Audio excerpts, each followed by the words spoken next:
Hello everyone, welcome back to Let's Play The Legend of Zelda Majora's Mask. In this episode, I thought I would just pick it up right where we need to start off with. In the first place I wanted to go was right here by this rock, which I don't think I ever really explained, but we did have to go by here to get into the Great Bay, so we might have seen it on camera, but I don't think I really drew attention to it. But what I need to come down here for, of course I need to go ahead and put on my Zora mask. If we go ahead, and I don't think I've actually, speaking of things I haven't shown, I don't think I've shown my fin technique. What that does, that is actually extremely lucky that that just happened. But that fin technique is just one of your attacks that you can use as a Zora. You're not supposed to really be able to get this heart piece until you get the Zora mask, because usually once you shoot that rock up there, or whatever that is, maybe it's a beehive, I guess. Maybe if I get a closer look, there's another one in here somewhere. Yeah, that's what another beehive, I guess. But usually those beehives, when they drop that heart piece, it will drop it straight into the water, so you can't dive that deep as Link. So if you usually have to get the Zora mask is the gist of the story here. But that time it happened to land on the lily pad, so if that had happened, when I went down there the first time, I would not have had to get the Zora mask. What I need to do now, or what I would like to do now, is go back to the southern swamp, to Kotaki's place, or Kome. I always forget which one runs the potion shop, but whichever one runs the potion shop, that is the place we need to go right now. And by the way, I was practicing for this episode, and I realized, the Gorons are not, they don't like water, they die if they go in deep water.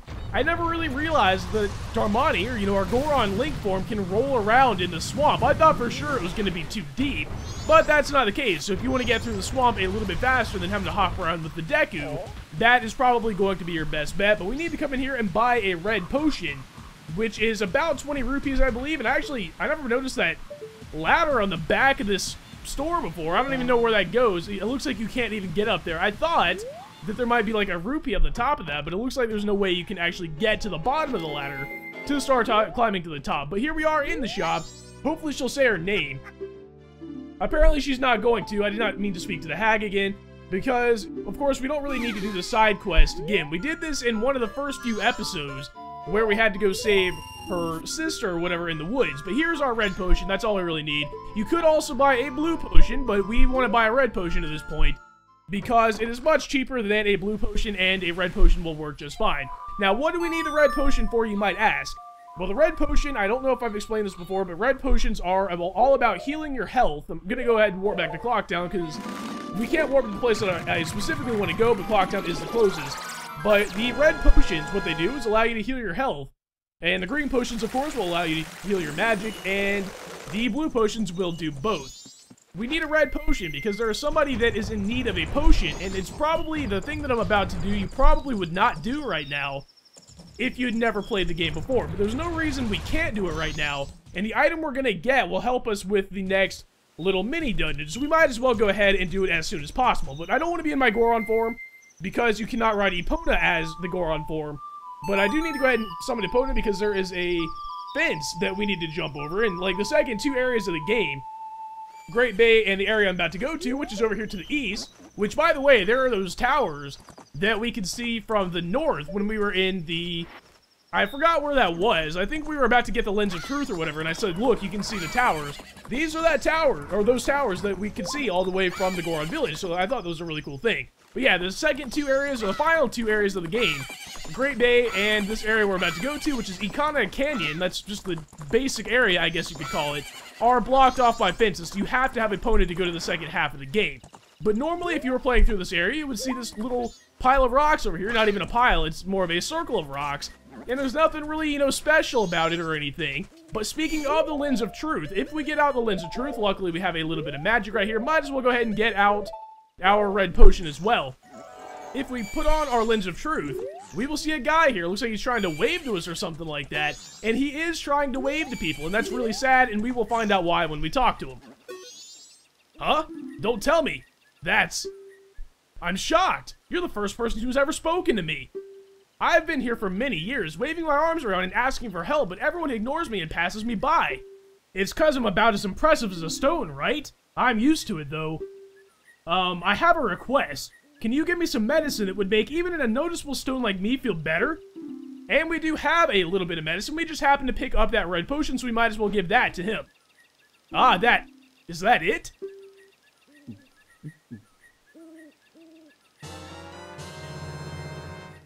I feel better, I think. Thanks. Oh, here, in gratitude. And our reward for that is the magnificent stone mask, which of course is a really good mask that I'll explain in a second. Now he has to practice standing out. I really like this guy. That's all we really have to do. We've already helped him. He's in our notebook, and that side quest is already complete. Now, if we take off the Lens of Truth, he is now here invisible. So that's a really cool thing, I think. I like the fact that, you know, he was unable to be seen, and I think he mentioned there something about that he wasn't important enough to be seen or something like that. I always wondered if that was more of like a metaphorical thing or not, but I guess not, because you actually do have to have the Lens of Truth to see that guy. So it's not like, you know, the person that nobody ever talks to or something like that because, you know, they're unpopular or whatever, and metaphorically they're unable to be seen. He was literally unable to be seen. But anyway, rambling aside, that was kind of a really big tangent side quest right there, a tangential side quest, I guess. We need to go ahead and put on our Deku mask, because you might remember, in the last episode, we talked to Anju, and she said to come back at about 11:30, but we're going to be a little bit late. That's okay, though, because she's going to be late as well. If we'd gotten there at 11:30, she would be late as well, because if you have played the inverted Song of Time, which we do have equipped, if you, so to speak, everybody else will move slowly as well. So if we'd gotten there at 11:30, we would still have to wait till about right now. And as you can see, we still beat her technically into the kitchen. I don't know what this is doing over here. It's like a little river in here, and I guess this game doesn't have, you know, advanced next-gen fish technology or anything, so I guess, you know, this is just too old for that. But anyway, Anju is about to be in the place. If we talk to her right now, actually, if I had talked to her as Human Link, let's go ahead and see. We'll talk in the kitchen, yeah, so I got the timing in there right. If you get her before she stops in position like that, technically she's not in the kitchen, but now she is, so let's go ahead and see what she has to say. I am sorry to trouble you late at night. It's about him. Cafe. I received a letter from him. Strange, isn't it? Getting a letter from a missing person. But there's absolutely no mistaking it's from him. It's clear. To me. Please. Here's my letter. Please put this in a post box. When this is delivered, when he receives my letter, you should be able to meet him. Please tell him that Anju is waiting for him. And please, after you've seen him, tell me how he looked. I'm scared. I can't go. Can I ask this of you? Of course. I mean, that's really the least we can do. Thank you very much. And for that, we get the letter to Cafe. So we have to go ahead and put that in a post box, as she said. She says mail it immediately in the morning, but this postcard right here, this letter, is part of the side quest that I almost always forget to do. And if you don't do it, you have to wait until the next cycle and do the thing where you meet Anju in the kitchen again, so we want to go ahead and mail it pretty much right away. There's no point in waiting. But I don't think I've really explained the post box system too much. Might as well go ahead and explain it right now. There are post boxes all around town that the mailman, actually, that we met in the last episode, will go to all the time and pick up whatever might happen to be in the mailbox. So right now we're putting the mail in the mailbox, and the postman will eventually come by at, I think, around 10 o'clock in the morning on the next day and pick that up, and he will deliver it. Normally you would have to watch exactly where he's going to deliver it, but since I know exactly where he's going to take it, I will just show you guys instead of having to wait at the mailbox for him to pick that up. But the cool thing is, it will update it by itself. We don't actually have to watch the postman pick it up, so that's a really good thing. But on the first cycle, I do believe we were in, I love how that started, like as soon as I was about to explain this, in the Woodfall Temple, I talked about the fact that at midnight, on day 1, something will happen in North Clocktown, but I wanted to complete Woodfall Temple and not go back to Clocktown to worry about it. This is that event right now. Of course, this old lady, she's walking very slowly. I'm not sure if this cutscene right here would go any faster if I didn't have the inverted Song of Time on. I don't think it would, but I'm not entirely sure. But that guy right there stole that old lady's pouch or bag or whatever. We need to go ahead and slash him back, you know, get the pouch back or whatever. If you don't have your sword right now because you dropped it off at the smithy, which I will be doing in just a few minutes, you can actually do this with the Zora fins as well, like hit him with your Zora fins. If you shoot him with an arrow, that bag will explode, so you definitely do not want to shoot him with an arrow because we want what is in this bag right now. Thank you. Since he didn't make off with them, I can finally stock bomb bags at our shop. Maybe I'll put them out tomorrow. Yes, I must thank you. It's a dangerous mask, but maybe you could use it to throw your own festival fireworks show. And we get another mask that's like record timing right there. We get the blast mask, which we can wear with C, and we can have a blast with B. I love that little tagline right there. But this lady right here is actually a fairly important side quest that we will be getting a fair few number of masks and a fair few number of heart pieces from. I won't be able to do all of that in this cycle. I'm probably going to have to save the old lady again on the next cycle, because there is one thing that we're not going to be able to get on day 1, which we're going to need to do something on day 3, so we won't be able to do that right now. What we will be able to do, though, is come to the bomb shop, which I have gone in maybe one time, I think, at the beginning of the Let's Play, but if you have 80 rupees, you can buy this bomb bag right here, which might look a lot like the bomb bag that we bought at the beginning of the game, but these are actually the big bomb bags, and actually it's 90 rupees, but the big bomb bag, of course, is the upgraded bomb bag, and now we can carry up to 30 bombs. So we just saved the lady, and now the bombs are immediately in stock, so that is a good thing, of course, because we need a bigger bomb bag. It's going to be a short-lived thing, though, because if we come over here to the guy, you know, our bank teller or whatever, he's not really so much just a plain guy, we need to go ahead and withdraw 100, let's go ahead and see if I can get my math right, 170 or 167 rupees right here, because, and by the way, I should mention that if you withdraw more at nighttime, he will take 4 rupees away from you, but we need to get 200 rupees on the dot, which is lucky because that's exactly how much we can carry right now, and go back to the Goron village, because we need to go ahead and get the biggest bomb bag, which is why I said that the bigger bomb bag or whatever is going to be a little bit short-lived, because we're not even going to use any of the bombs out of the big bomb bag. We're going to immediately go back and buy the biggest bomb bag. So I don't remember if I explained where the biggest bomb bag is, but you can only get this. Actually, I'm not even sure if you can only get this in the springtime. I don't think you have to have it be springtime. You can get it later, or you can get it before you beat Goat or whatever. But you're probably not going to have... Actually, I take that back. There's no reason you wouldn't be able to have the big bomb bag when you first go to Snowhead, but I usually wait until the second cycle. But anyway, before we do that, I hope I don't die when I go in that water right there, by the way. But I want to go ahead and turn it into a Zora, because if we go ahead and jump in the water right here and sink down to the... I was going to sink down to the surface. That's not exactly what we're doing. We're sinking down to the floor to open this treasure chest. This spot right here is, I think, where the Goron Elder or whatever was when we rescued him from the ice. And now there happens to be a piece of heart right there, so that is of course, a really good thing. Not really any point in being a Zora right now, so I'm going to go ahead and turn back into a Goron. But actually, I take that back. There are a lot of rupees around here in the water, so if you want to go ahead and go on a rupee hunt, you can do that. But we don't need to spend, or we don't need to get any more rupees, because even if we did, it would be a waste. Because it's not like... Actually, that would be kind of cool if you got extra rupees that you couldn't carry in your wallet, and they, like, immediately warped to your bank account. But anyway, now that we have the big bomb bag and 200 rupees, we can talk to this guy right here. We don't really need to focus on his dialogue. It's not really that big of a deal. But what he does, he has a special trade-in offer just for us, and he will give us the big bomb bag for 200 rupees. Of course, do we need any? It's not like we can get more than one. But we do need to go ahead and buy this, because now we can carry up to 40 bombs, and that is the biggest bomb bag in the game. Now, we need to go ahead and warp back to Clocktown, because we need to go ahead and go back to the bank. The reason we need to go back to the bank is because, of course, we need to withdraw some more rupees, because we need to come back and upgrade our sword. Which, if you don't do this very soon before, like, I think you can deposit or drop off your sword at the smithy anytime before, like, 6 in the morning before day 2, but if you don't do that, you won't be able to get the best sword in the game on one cycle, I should say. So we need to go ahead and hurry up and get to the smithy. But the upgrade will cost 100 rupees and our Kokiri sword. So after we deposit our Kokiri sword at the smithy, we won't be able to get it back unless... I should probably go ahead and explain the upgrade system in this game a little bit. Like I said, I'm going to only withdraw 80 rupees because we're going to pick up a red rupee a little bit later.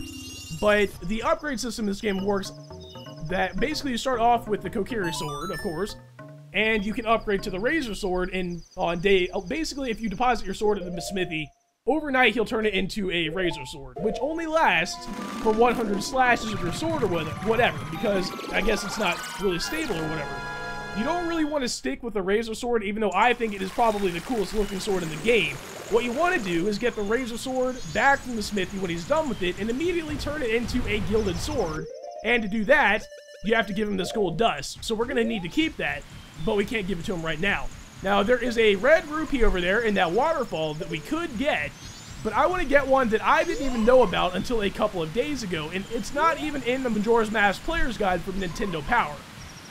I found that if you roll in this step, or these, stairs or whatever, for whatever reason, it will give you a red rupee. So I'm really not sure why it does that, but beggars can't be choosers. I guess that is an easy 20 rupees to get. But yeah, like I said, over there behind that waterfall, there is an invisible treasure chest that you could also get a red rupee from. But I'm not even sure if I came in here to talk to these guys before, but what they will do is reforge our sword for 100 rupees, and it will be ready at sunrise. The good thing is that you don't actually have to, let them have it for 24 hours. Like, right now it's 1 o'clock in the morning or whatever, so we can just come back at 6 o'clock in the morning and it'll be done. That's why I waited to drop it off, because it doesn't really matter what time you do it, as long as you do it before 6 o'clock in the morning. So we'll be able to come back at 6 o'clock in the morning and get that sword back, and immediately give them our gold dust and get the gilded sword on day 3. But now what we need to do, the final thing that I think I want to do in this episode, is go ahead and go back to Milk Road, which you might remember that Milk Road was having a little bit of a ghost issue. Romani was talking about that. It's about to be 2 o'clock in the morning, and 2 o'clock in the morning is, of course, when the ghosts will invade. So we need to go ahead and summon Epona. You don't actually have to be on Epona for this to work, and I've actually seen that some people say that they don't like to be on Epona for this little mini-game that's about to happen. But I kind of do like to be on Epona. It feels a little bit better, a little bit more like a game, I guess. But what we're going to need to do is wait until 2:30 in the morning, about 2:30 anyway, and the ghosts will be summoned, I guess. The thing is about this minigame that I'll explain in the meantime is that you can play it either with the inverted Song of Time on or off. If you play with it on, it will take a lot longer to do, but the trade-off, I guess, is that the ghosts will move a lot slower, and if one ghost hits this building right here in front of me, the minigame is over and you have to wait until the next cycle. So I think, just to be safe, I'm going to do it with the inverted Song of Time on. But what that means is, it's probably going to take like 10 minutes in-game, or in real time, to do it with the inverted Song of Time on. So I think I will go ahead and speed that up when it happens.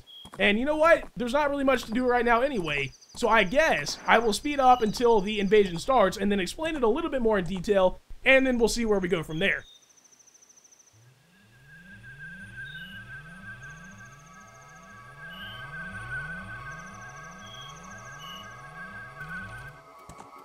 Alright guys, here we go. We are now in the middle of an alien invasion. I don't think anybody expected this to be in a Zelda game.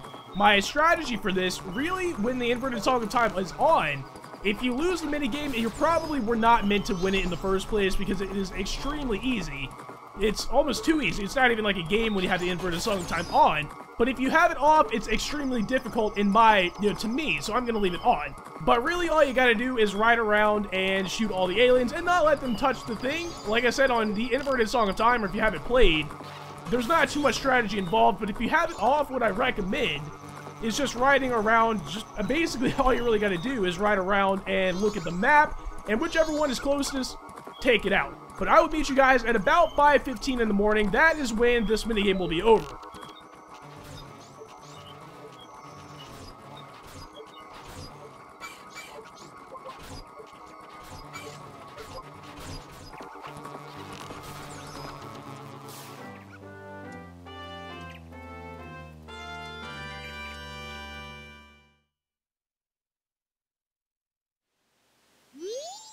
We did it! We won! Thank you! Thanks to you, the cows are giving thanks too! Here's Romani's thanks. When you drink it, put your hand on your hip and take a big gulp like we do here at the ranch. And we completed the alien invasion minigame, and for that we get the milk bottle. But not only that, we get a bottle out of that, which is the most important part of that. It's almost time for her sister to get up, so she has to go back to bed. I guess she wasn't supposed to be out this late at night. But what we've done now is open up a lot of other little side quests that we're gonna have to do. But speaking of little side things, I'm gonna go ahead and technically end the episode here. The next episode will begin right here. But one little thing I want to add on, and the reason I'm doing it like this is because the little glitch I'm about to show you will soft lock the game. So I'm gonna go ahead and save an owl statue right here, but I want to show you a glitch that you can do with Romani's Ranch in that alien invasion that I think is really, really cool, but really, really weird. So I will meet you guys back here, but like I said, just rest assured that the game will actually pick up at the next episode, I should say, should pick up at about 5:30, on day 1 as we are right now.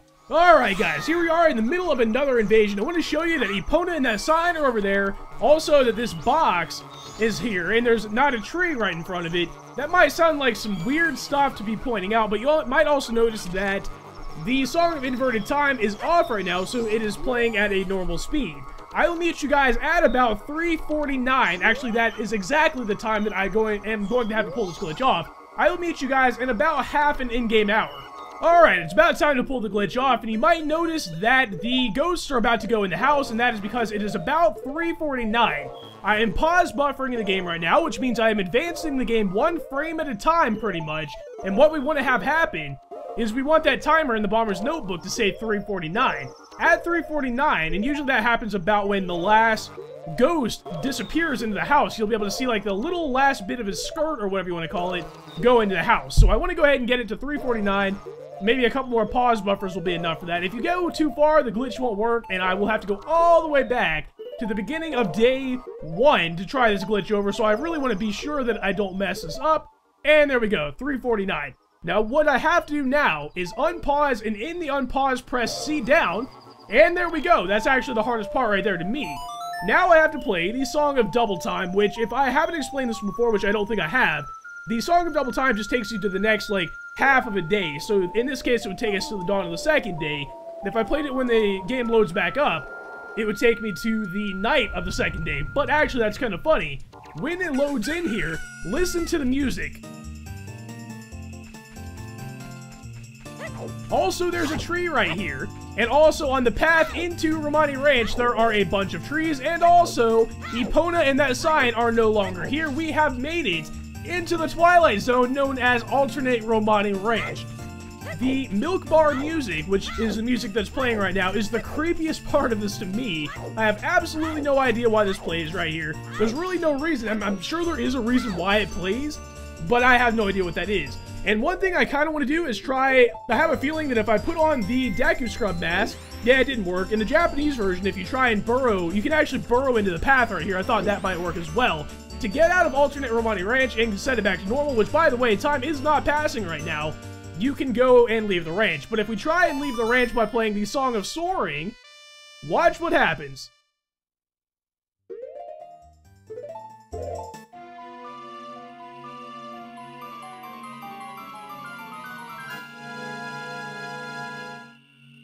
Absolutely nothing happens, and the game is now soft locked. I cannot do anything. You can hear all these buttons being pressed right now. Absolutely no buttons will do anything at this point, which is really strange to me. So I guess that is the final little bit that I want to show you in this episode. That's one of my favorite glitches in the entire game, even though it has really no purpose that I know of. But once and for all, I want to thank you guys for watching this episode of Let's Play The Legend of Zelda Majora's Mask, and I hope to see you guys back for the next episode.